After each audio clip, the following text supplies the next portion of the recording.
call on the next speaker. The Assembly will hear an address by His Excellency Prabowo Subianto, President of the Republic of Indonesia. I request protocol to escort His Excellency and invite him to address the Assembly.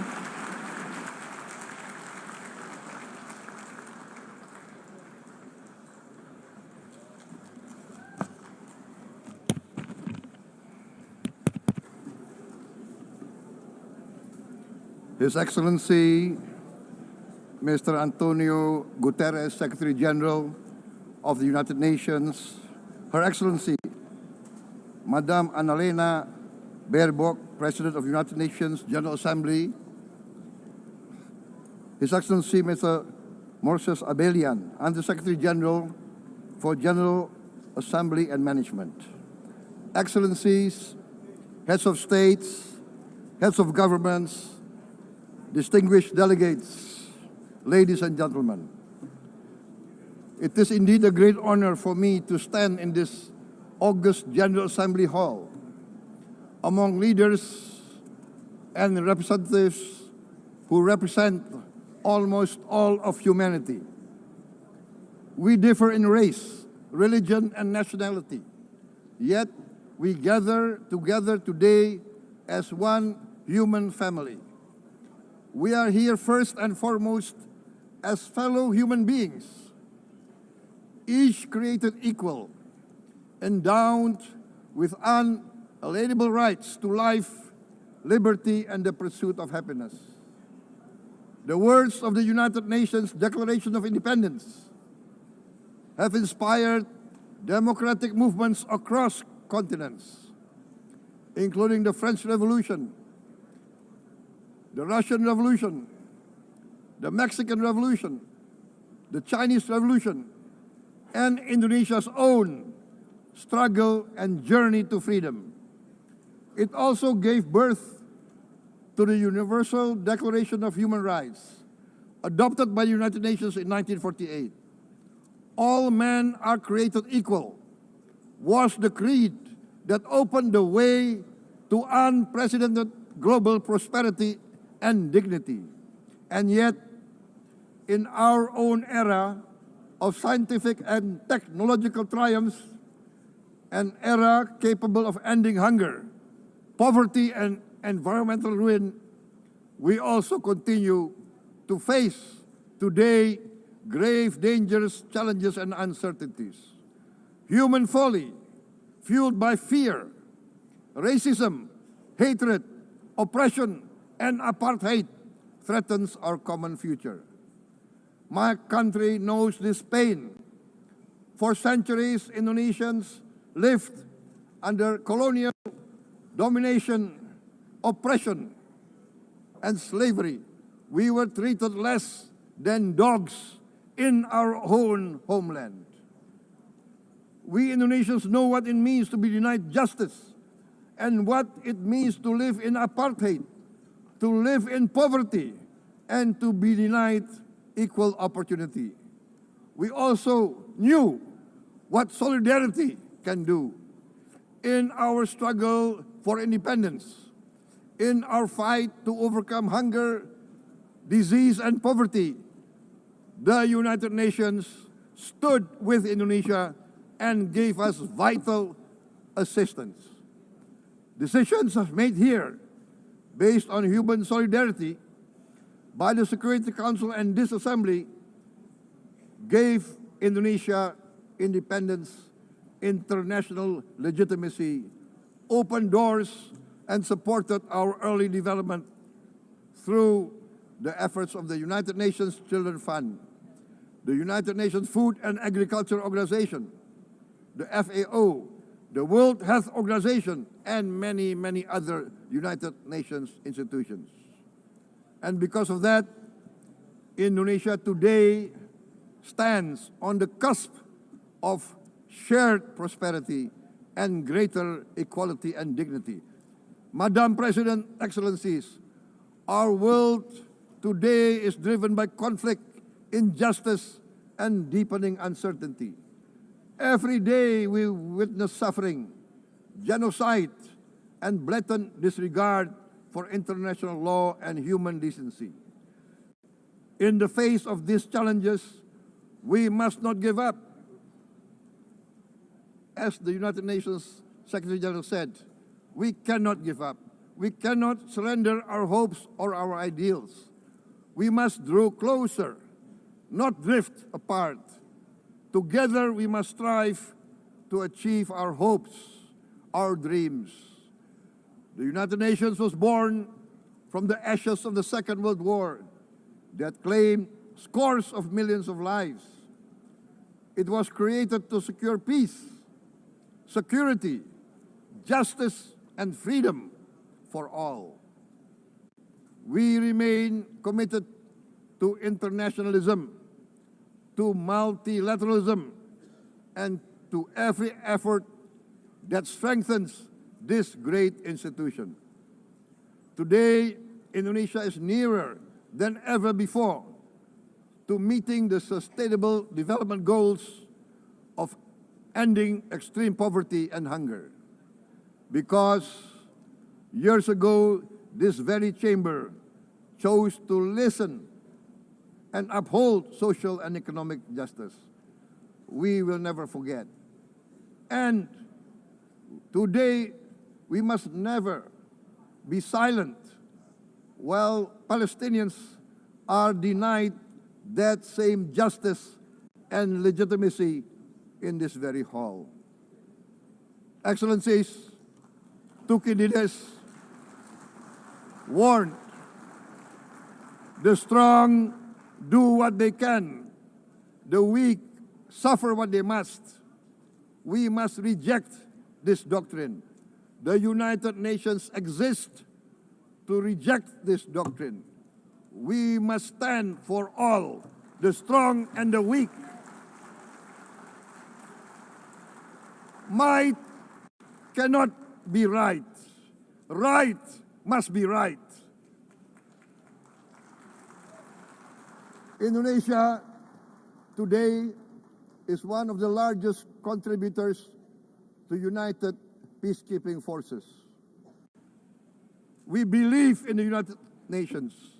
We will continue to serve where peace needs guardians, not with just words, but with boots on the ground. If and when the United Nations Security Council and this great assembly decide Indonesia is prepared to deploy 20,000 or even more of our sons and daughters to help secure peace in Gaza or elsewhere, in Ukraine, in Sudan, in Libya, everywhere when the peace needs to be enforced, peace needs to be guarded, we are ready. We will take our share of the burden, not only with our sons and daughters, we are also willing to contribute financially to support the great mission to achieve peace by the United Nations. Madam President, Excellencies, I propose to this Assembly a message of hope and optimism, grounded in action and execution. Today, we heard the speech of Madam President, the President of the United Nations General Assembly. Yes, it is true what she said. Without the International Civil Aviation Organization, will we be here today? Will we sit in this great hall? Without the United Nations, we cannot be safe. No country can feel secure. We need the United Nations, and Indonesia will continue to support the United Nations, even though we still struggle, but we know the world needs a strong United Nations. The world's population is growing. Our planet is under strain. food, energy, and water insecurity haunt many nations. We choose to answer these challenges directly at home and to help abroad wherever we can. This year, Indonesia recorded the highest rice production and grain reserves in our history. We are now self-sufficient in rice, and we are starting now to export rice to other nations in need, including providing rice for Palestine. We are building resilient food supply chains, strengthening farmer productivity, investing in climate-smart agriculture to ensure food security for our children and for the children of the world. We are confident in a few years' time, Indonesia will be the granary of the world. As the world's largest island state, we testify before you that we are already experiencing the direct consequences of climate change, particularly the threat of rising sea levels. The sea level on the north coast of our capital city is increasing by 5 centimeters every year. Can you imagine in 10 years? Can you imagine in 20 years? For this, we are forced to build a giant seawall, 480 kilometers in length. It will take us maybe 20 years, but we have no choice. We have to start now. Therefore, we choose to confront climate change, not by slogans, but by immediate steps. We are committed to meeting our 2015 Paris Agreement obligations. We aim to achieve net zero emission by 2060, and we are very confident we can achieve net zero emission much earlier. We aim to reforest more than 12 million hectares of degraded forest, to reduce forest degradation, to empower local communities with quality green jobs for the future. Indonesia is shifting decisively from fossil fuel-based development towards renewable-based development. From next year, most of our additional power generation capacity will come from renewables. Our goal is clear: to lift all of our citizens out of poverty and make Indonesia a hub for solutions to food, energy, and water security. Madam President, Excellencies, we live in a time when hatred and violence can seem to be the loudest voices. But beneath this loud noise lies a quieter truth, that every person longs to be safe, to be respected, to be loved, and to leave a better world to their children. Our children are watching. They are learning leadership, not from textbook, but from our choices. Today, still, a catastrophic situation in Gaza is unfolding before our eyes. At this very moment, the innocent are crying for help, are crying to be saved. Who will save them? Who will save the innocent?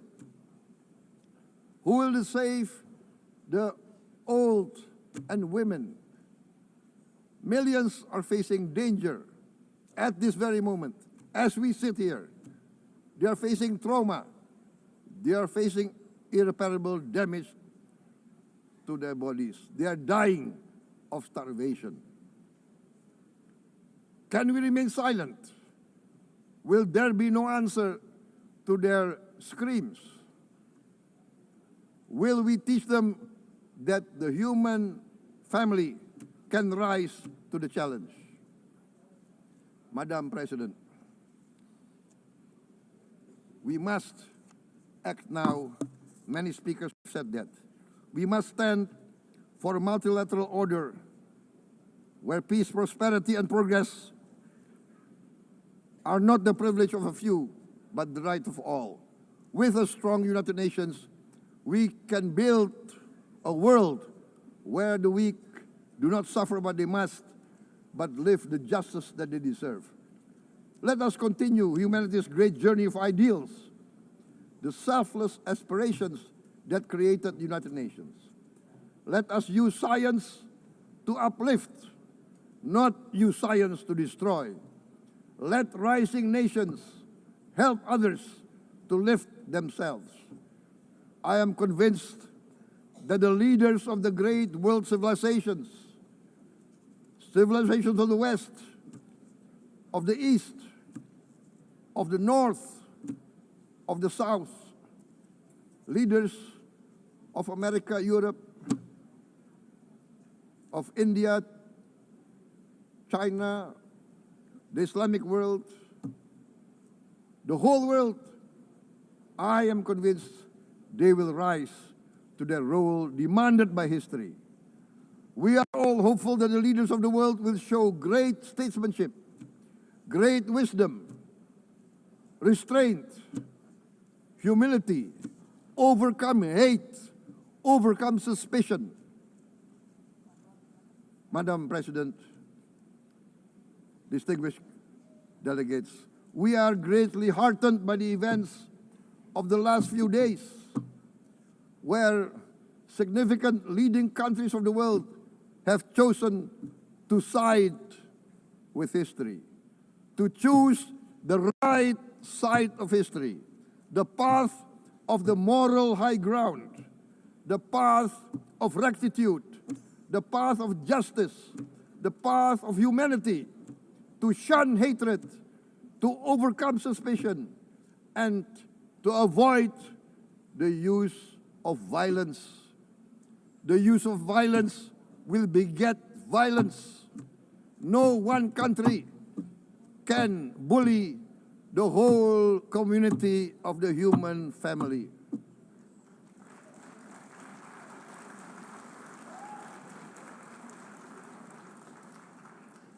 We may be weak individually, but the sense of oppression, the sense of injustice has proven in the history of mankind that this sense of injustice, this sense of oppression will unite into a strong force that will overcome this oppression, that will overcome this injustice. To close, I would like to reiterate again Indonesia's complete support for the two-state solution in Palestine. We must have an independent Palestine, but we must also recognize, we must also respect, and we must also guarantee the safety and security of Israel. Only then we can have real peace, and no longer hate and no longer suspicion.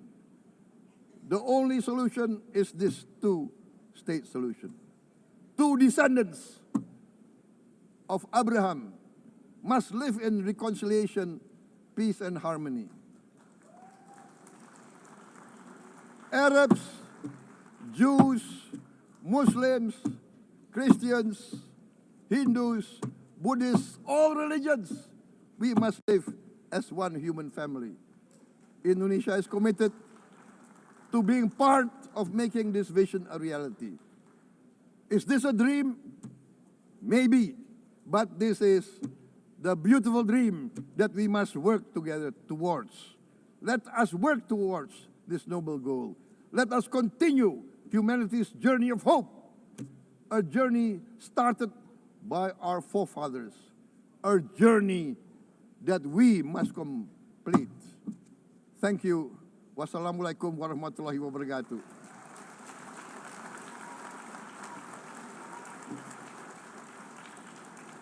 Shalom. Om Santi, Santi, Santi Om. Namo Buddhaya. Thank you very much. May God bless us all. May peace be upon us. Thank you very much. Thank you. On behalf of the Assembly, I wish to thank the President of the Republic of India.